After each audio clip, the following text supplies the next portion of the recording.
Once you change one thing, your mindset, you can attack everything. At practice or when I'm training or during games, I switch my mind to something else. I switch my mode into something else, right? So that was my mental switch. It was like an actor getting ready for a film. You gotta put yourself in that cage. When you're in that cage, you are that character. And then when you leave there, it's something completely different. But when I'm in that cage, bro, don't fucking touch me. Don't talk to me. I think the very first time I did my bear crawl was in the vet. I was just so hyped, and I just thought of just crawling out like I'm an animal, like I'm going to eat. I am cold, I am emotionless, I am zen, at peace, ready for war. I'm playing to win, and to win I will destroy you. I will do everything to win, and I need to win, because when I win is my proof that I am alive. I'm gonna beat these guys. I can beat all of them, like everything about mental. I'm unbelievable inside the pitch. This is why the people have so much interest on me. What can separate the guy from first and second and third? It's all up there. That's the key. In my mind, I'm always the best. I don't care what the people thinking, what they say. In my mind, not just this year, but always, I'm always the best. As a competitor, if you're trying to do something meaningful, if you don't have the mindset that you're the best ever, you failed already. So my mindset always was the same, exactly the same as I have right now. I'm like, if someone did it, I also can do it. And if no one did it, I can be the first one to do it. The brain is the most powerful thing. The mind is the most powerful thing that we have. It's not your phone, it's not the computer, it's not anything, it's your mind.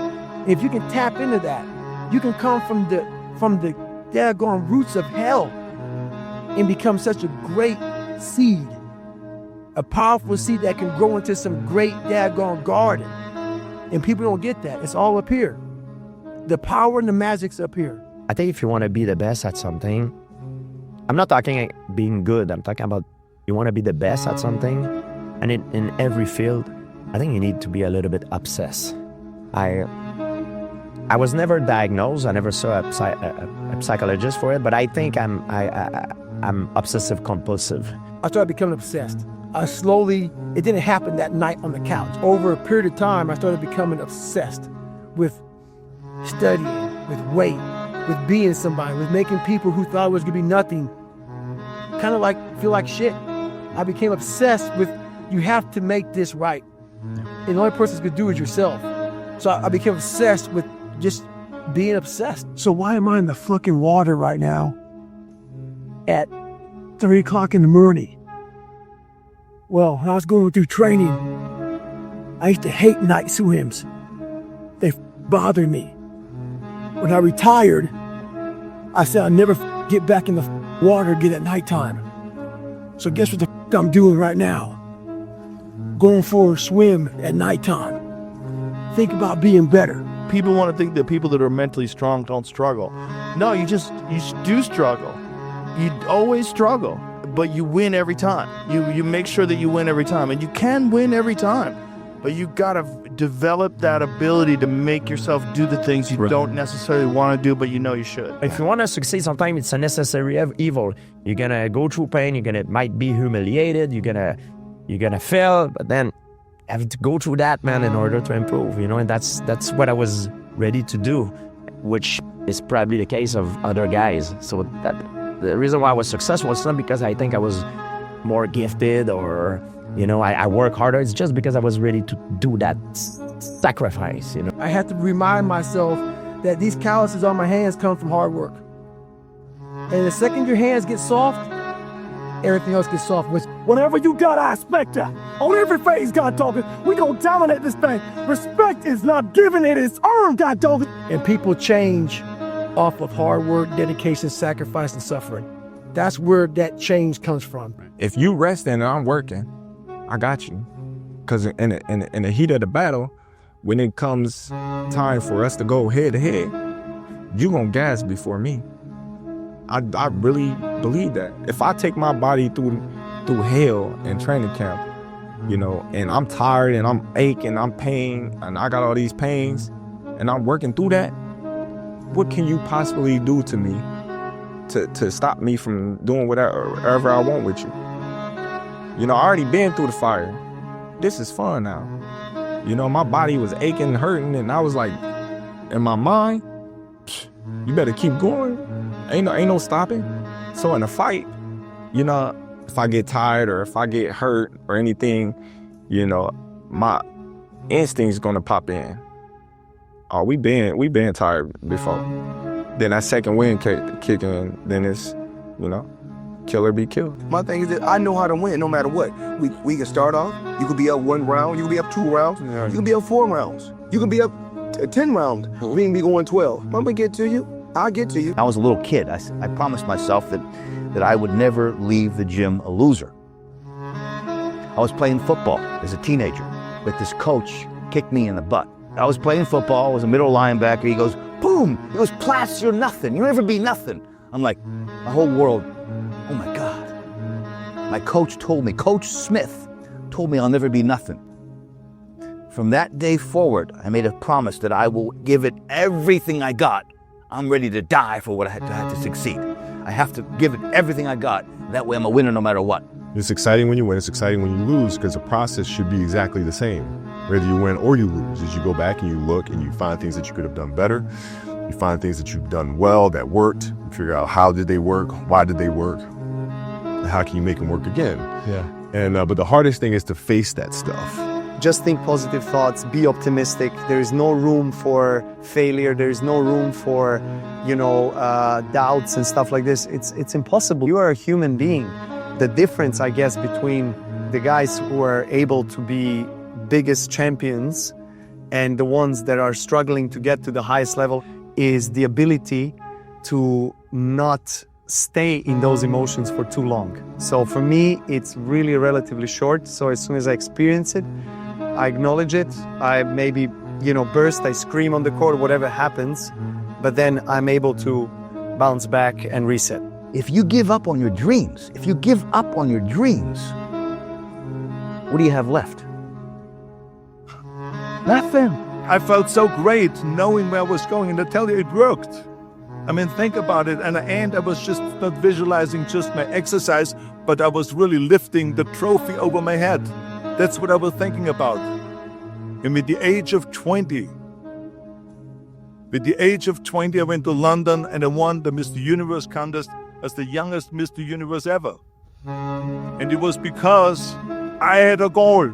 You have an ego. You have to believe in yourself. You have to believe that you're here for a purpose, to enrich the world. Your destiny is in your mouth, in your mind. Once you receive that level of confidence and it's practiced properly, it will surpass a genius. There's nothing more supreme than confidence. Confidence breeds success, and success breeds confidence.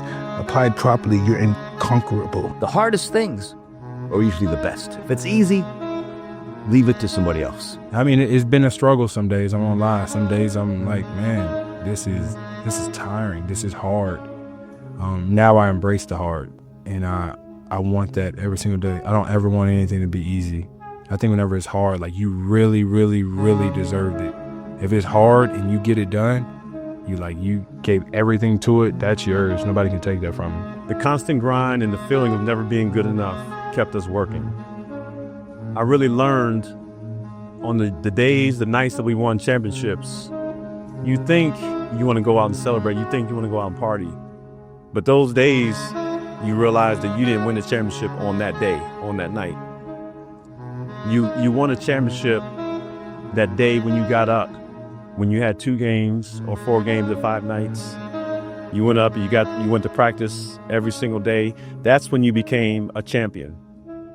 Repeating those boring old habits every single day, performing your craft, getting up, getting on the treadmill, hitting the gym, getting on the treadmill, lifting weights. This was my routine every single day. That was all I did. I trained, I ate, I sleep, I studied. It's just all my mental focus was like lasered on that thing I was doing, nothing else. I wouldn't go to the movies, I wouldn't go to dinner if I got home after 11 because I got to be in bed at 11. That was, that was the regime that I lived for many years, and that's why I was able to beat other people that maybe it could be argued they were more gifted than me, but they weren't willing to do that. So that's what it's all about. There was not one single minute that I wasted.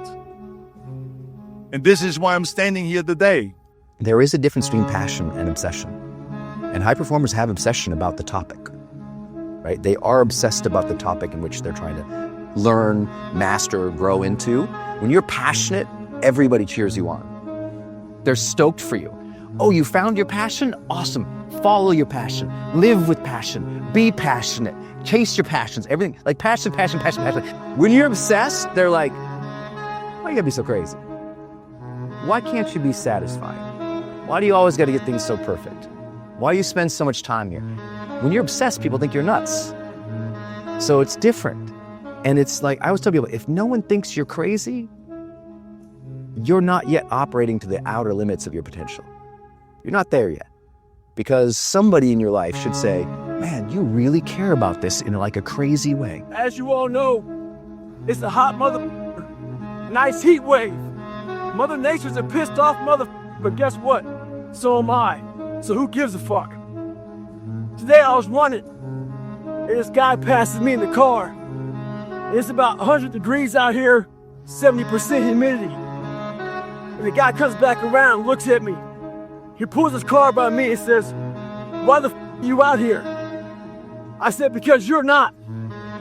Sometimes your motivation needs to be because no one else wants to do it. We need doctors. We need lawyers. We need dentists. We need teachers. We also need savages. This message I do is not for everybody. Someone say that soft bullshit about, do you have sunscreen on? This message is dangerous. It's too hot. I'm not asking you to be like me. Do you? Understanding that it's really just a journey of evolution every day. It's just constant improvement, constant curiosity, constantly getting better. The results don't really matter. It's the figuring out that matters. You have to ask is how I'm spending my time consistent with my major goals, my top priorities, my high payoff tasks.